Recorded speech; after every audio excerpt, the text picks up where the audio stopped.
Goethe said it more than 200 years ago. Fine fresh air and beautiful blooming scenery. Sicily, with its area of almost 26,000 square kilometres, is the largest island in the Mediterranean. It abounds in many diverse plant species. From seas of flowers and lemon groves to tequila fields in the interior. Phoenicians, Greeks, Carthaginians, Romans, Arabs and Normans, all these once mighty nations of the Mediterranean gained control over the island and left their own quite unique traces. The Arabs brought raisins as well as the Gothic lancet arch used in church building.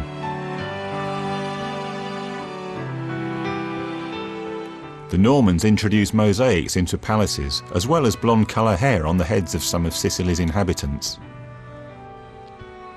Sicily today.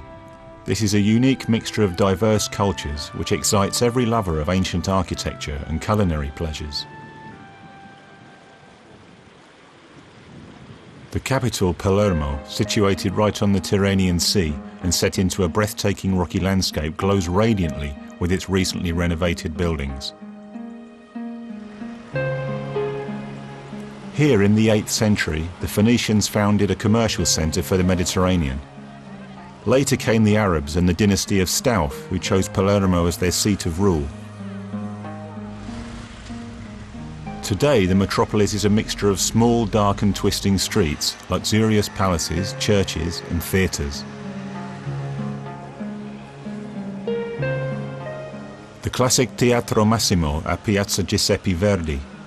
To visit the second most important Italian opera house after Scala in Milan is a must. Right in front of the Teatro, Vincenzo Terena sells the truly refreshing drink alla Palermo, Granita. A fruity lemon almond cocktail with ice cream made according to an original recipe which you can try only at Terena's.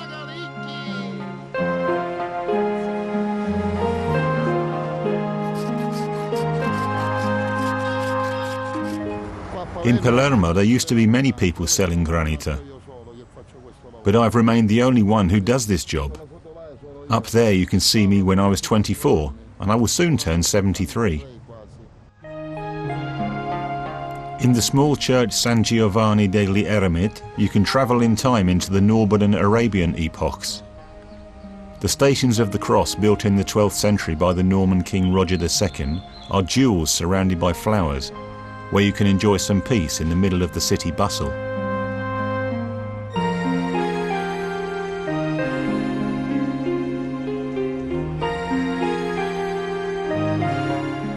Built in the 6th century as a Benedictine monastery, San Giovanni was rebuilt into a mosque by Arabs 300 years later. The walls were plastered white up to the last century. What a surprise when precious frescoes from the times of early Christianity were uncovered there during a restoration.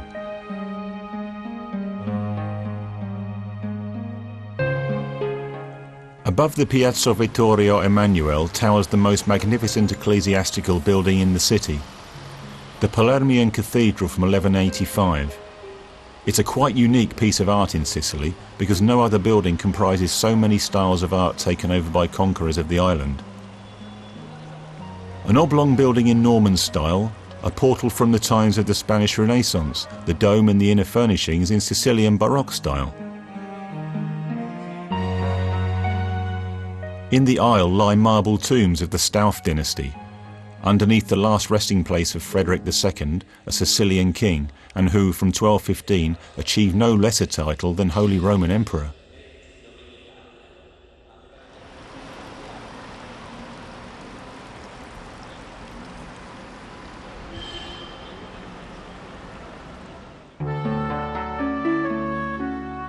The interior. Untroubled peace in the small settlements far from busy roads. Beautifully blooming olive groves beckon you in to come and relax.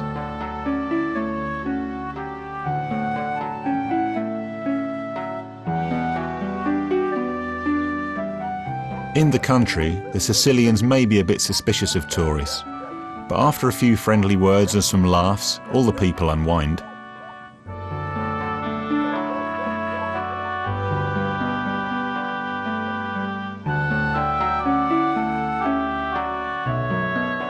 The island's Mediterranean climate is very good for cacti, tequila, and also plants like lemons, orange or palm trees, which were imported here many centuries ago.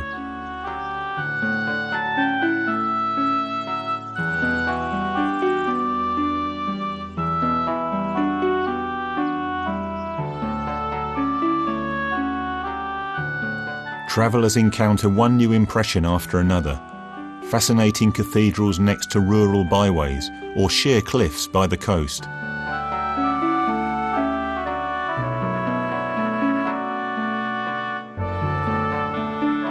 To climb the mountains is definitely worth it because you can enjoy a fascinating panoramic view of any one of the many small villages on the island, where the time usually passes a bit slower than you are used to in large cities like Palermo. That's how it is also in Donafogata, a small village in the southwest part of the island.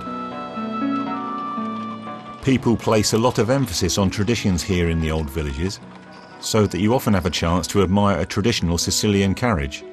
After a walk through the park in Donafogata, you can familiarise yourself with the secrets of Sicilian cuisine in the Al Castello Trattoria. It offers all the delicacies of Italian cuisine and much more, thanks to the Arabian and African influences. Typical are ravioli from thinly rolled pasta made into squares filled with sauce with mashed tomatoes, onions and cheese.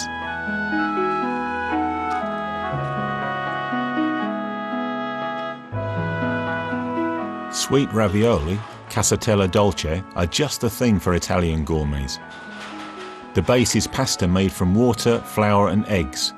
Filled with fresh curd, ricotta are briefly baked in hot oil and then sprinkled with sugar.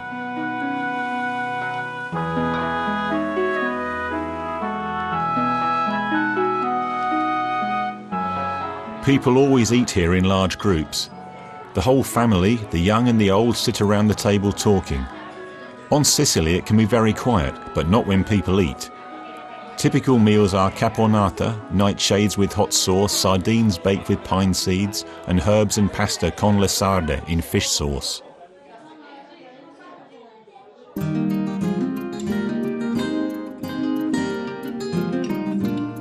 Syracuse, the former economic, political and cultural centre of ancient Sicily. Between modern buildings you can still find the ruins of the San Giovanni Basilica. St. Paul is said to have preached here at this place of early Christianity.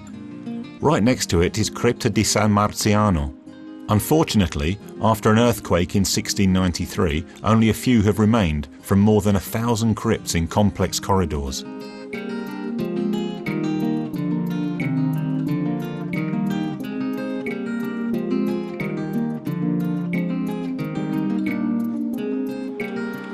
The Vespa. You can find this popular vehicle throughout the whole of Italy, also here in Syracuse. Though it's obligatory to wear a helmet, it'll probably take some time before this law becomes a part of everyday life. Sicily and its inhabitants cannot be so easily swayed in the way Europeans living a bit further north are used to.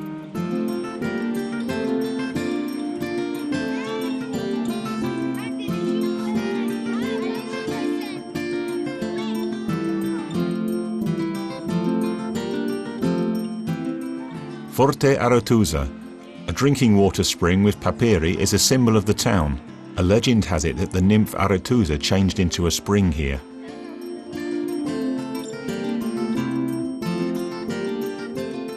The cathedral in Syracuse was built in the 6th century with references to the architecture of the Temple of Athena.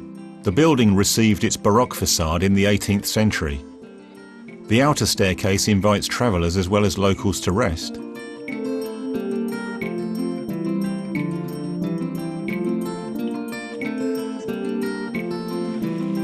The Piazza Archimedi is adorned with a fountain and palaces from the 14th and 15th centuries. Despite the wonderful collection of antique beauty, you shouldn't miss the varied everyday life of the town.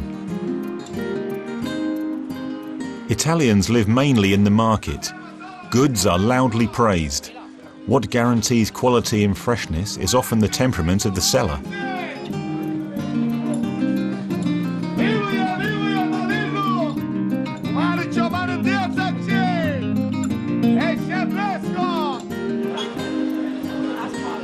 A Especially typical on Sicily is swordfish. The old town lies on Otrigia Island, known as the Island of Quails. You can get here across the Ponte Nuovo, a bridge arching over the whole port.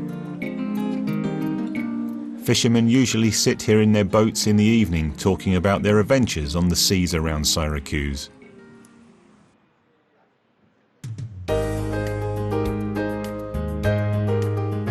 Catania lies directly at the foot of Etna, the volcano, which with its height of 3,340 meters is the highest mountain on Sicily.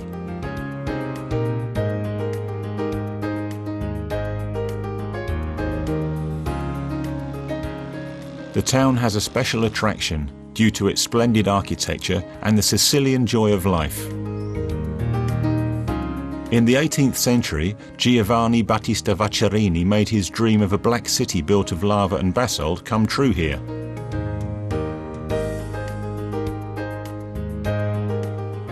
Through small picturesque winding streets you can enjoy views of cathedrals and churches. Straight streets, which meet at right angles, open again and again onto beautiful squares.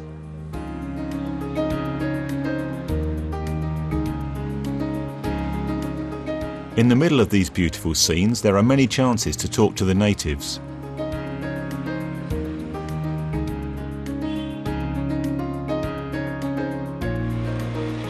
One of the most beautiful impressive streets in Catania is Via Cruciferi. Apart from the luxurious palazzi, there are 4 Baroque churches here. Not far from here is Teatro Bellini, which was named after the composer, Massimo Bellini.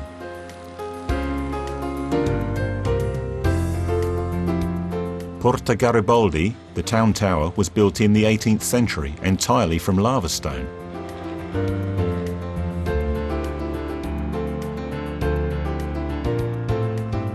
The Piazza Duomo, with the Baroque cathedral and Chiesa Sant'Agata, is a vivid centre of the town.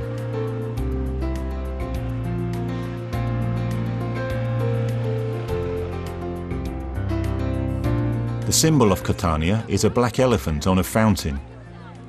Today, a popular meeting place for local inhabitants, the elephant was used on an antique racecourse in Roman times.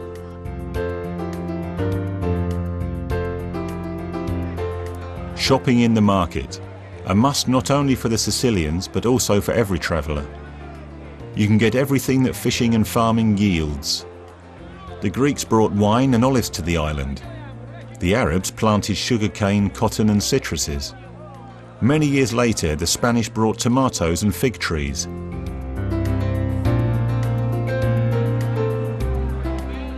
There are green and black olives, raw, dried or filled with pepper for prices you can still haggle over. Countless kinds of seafood and fish of all sizes are proudly displayed in front of the hungry spectators. Silver fish pile up next to prawns and shellfish. This market show always continues until the late evening.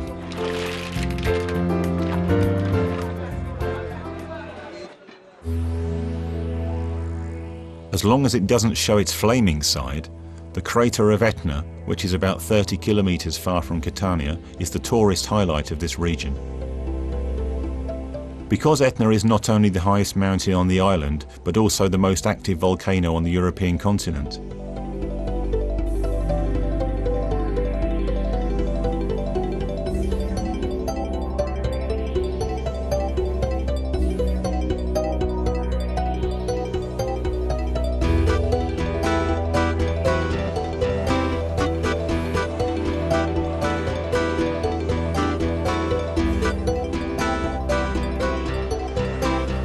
Only on foot can you climb the last 100 meters to the top of the crater, but then you are rewarded with an amazing view of a landscape created by fire and lava.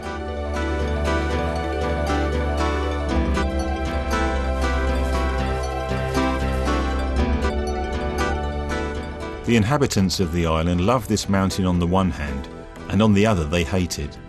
They call it the Good One, the Good Giant. To alleviate their own fears, they say it's a friendly volcano. That's why the local inhabitants never call it a volcano, but call it La Montagna, simply the mountain.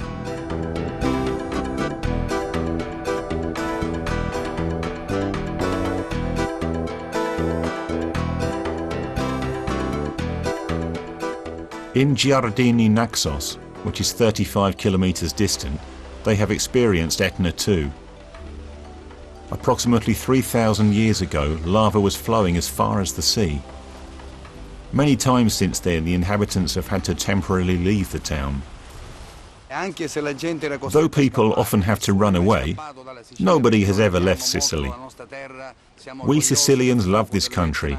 We are proud of the fire of Etna that gives us a lot of fruit and is something sacred for us, even more than our religion. Though there was an eruption not long ago, and there will surely be other eruptions, people will leave this place only temporarily. They will always return to their homes because they have respect for their native land.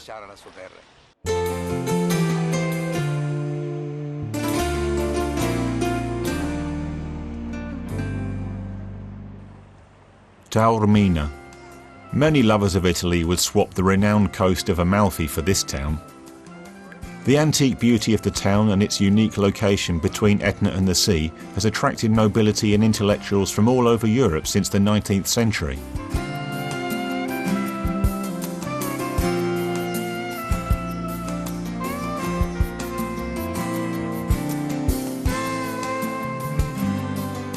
Today, tourists in Taormina particularly like the small winding streets with their countless trattorias, pizzerias and many small shops with souvenirs.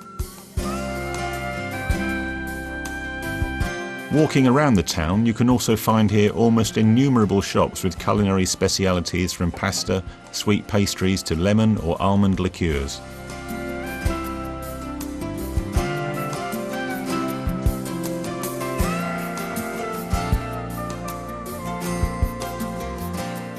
The town was founded sometime in the 4th century BC. The Carthaginians settled together with Ur-Sicilians, Sicanians, on the mountain Monte Tauro. About 200 years later, the Romans gave the town of Taormina a world-famous building, Teatro, with a stage that enables you to see the steep sea bay of Taormina. Theatre buffs rightly claim that this is the most beautiful theatre in the whole world. A visit to the theatre is an absolute must for every visitor to Italy.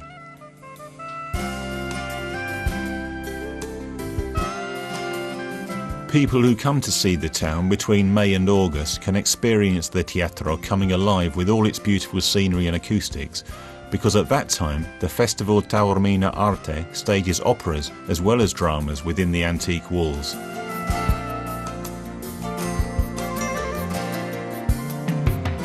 Santo Spirito is a small quiet abbey standing before the gates of Caltanissetta. It's hard to believe that it was here such world success began. Whether Friar Girolamo got his idea to mix herbs with alcohol in this cell or when praying, we'll never know. What's certain, however, is that behind the walls of the monastery, the tasty half-bitter liqueur was popular. Before 1868, Girolamo bequeathed its recipe to an influential man in the town. His name was Salvatore Averna, and that was the conception of Amaro Averna.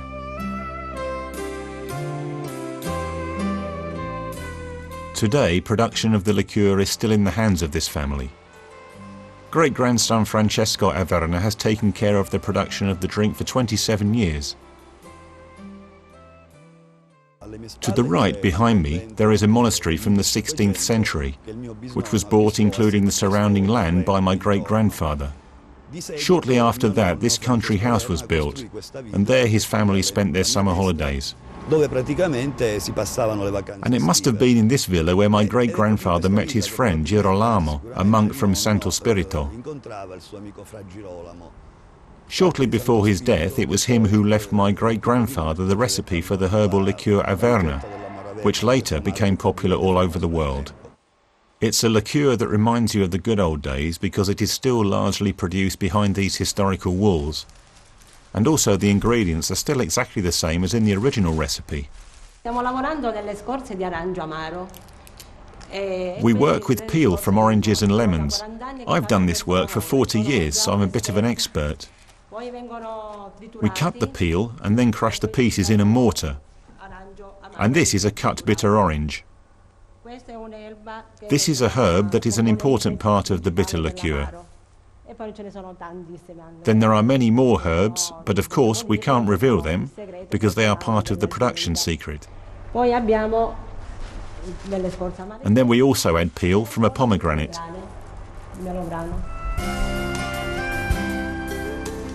After all the ingredients are mixed with alcohol, sweet syrup is then added. And before Averna is bottled, it matures for 2 months. About 20,000 bottles are produced in an hour here in this works. Italians have proclaimed the drink their favourite liqueur, and in fact it is known all over the world. But the family doesn't support mass production with artificial aroma. They claim, rather true Averna, but also true gourmets. This motto also made their ancestors successful. At any rate, one Italian king personally proclaimed that Amaro is his preferred digestive. Here in this showcase we archive the oldest bottles of this company, at least those which we own as well as the new ones that we sell right now. This one here is really unique because there is an old king's seal on it. In 1912 the King Vittorio Emanuele III permitted us to supply his court. The seal can still be seen on the bottles. Of course, it is an honour we are very proud of.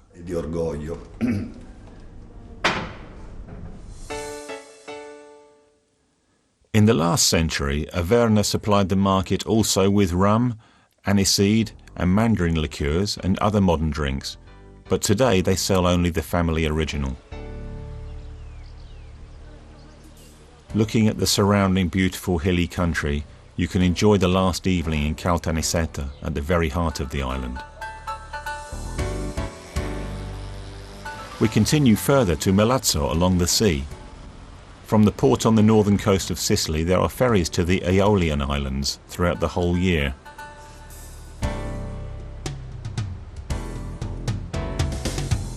The Aeolian Islands, or Lipari Islands, that's what the 7 small volcanic islands are called. Each one of them is a paradise full of peace and Sicilian traditions. Lipari, with its 37 square kilometres, is the largest island and also the administrative centre of the Sicilian islands.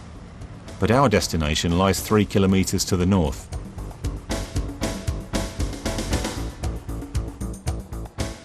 Salina is the most beautiful of the Aeolian Islands. It arose 13,000 years ago from 2 volcanoes. That's why the Greeks called it a twin island. Many Salinas in the area gave the island today's name Salina. Around 9,000 people lived here 100 years ago. They lived on fishing and agriculture. But because of the economic crisis around 1911, many left the island. We fish for swordfish here. There are only a few fishermen left today. There used to be many more people who used to go fishing on the sea. However, in around 1900, the majority moved to Australia and South America. Few of us stayed here. That's us, whom you see here. Today, Salina has around 2,000 inhabitants. They proudly call their island La Verde, green, because no other neighbouring island is so fertile and blossomy. One fruit has given Salina particular renown, the caper. Gourmets from all over the world say that on Salina the most aromatic capers in the world are to be found. Dozens of caper fields have had covered sunny terraces on the island for many centuries. But in fact, capers aren't fruits but the buds of caper shrubs. Francesco Venez is one of the 3rd generation of the family who takes care of these buds on his fields in the north, which are gathered before they bloom.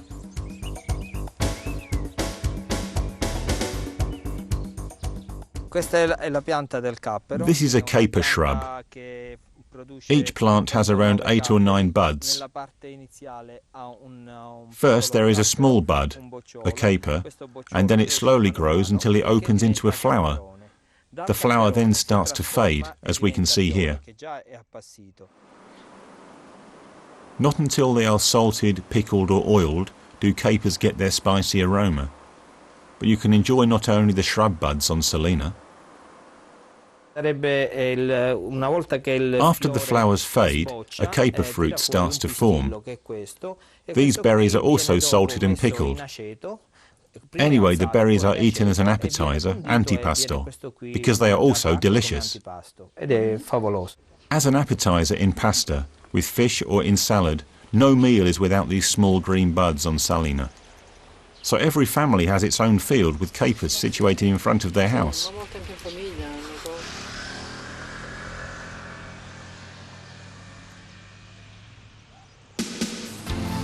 Malfa. It's worth going on a circular cruise around the island from this quiet fishing village in the north. On a motorboat along the rocky landscape, we can find these famous caves in the very western part of the island. Clean turquoise blue water bathes the gates on these sheer rocks that are reminiscent of crystals.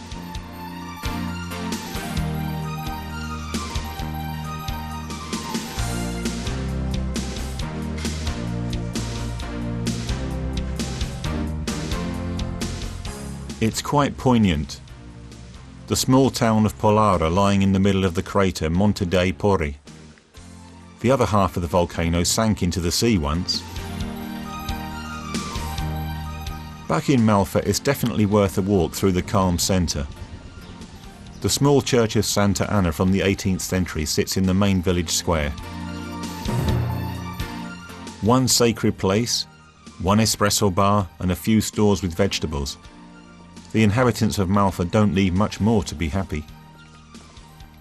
Clara Arametta, born on Salina, also doesn't want to leave her home anymore. This woman of 50 used to study psychology in Rome, but the island attracted her back. Today she is the proud owner of a holiday hotel.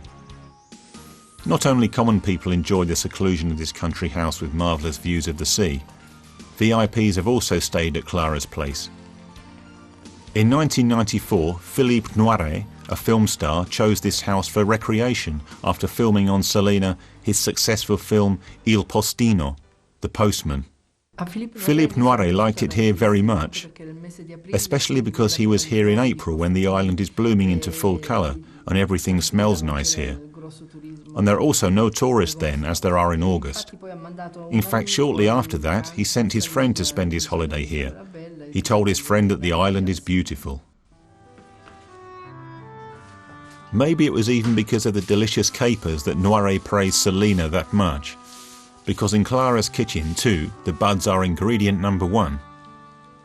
Today a very special event takes place, Sagra del Capero, the festival of capers harvest. Like all other families on Salina, Clara's husband and the chef also get to work so that they can prepare the delicious caper specialities for the island's festive highlight. Swordfish rolls covered with capers and salad with nightshade, peppers and capers. Everything is ready at 8 o'clock. The greatest caper feast begins. Over 1,000 tourists as well as locals have come to enjoy all the delicacies with the green bud.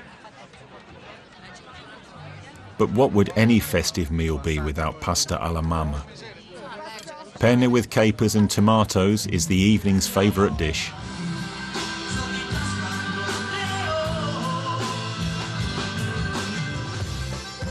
Even at this late hour, you can still dance in three-quarter rhythm with your lover. It's great fun, probably even for young people, because here on Salina, today's generation too put great emphasis on tradition, as in fact across almost the whole of Sicily.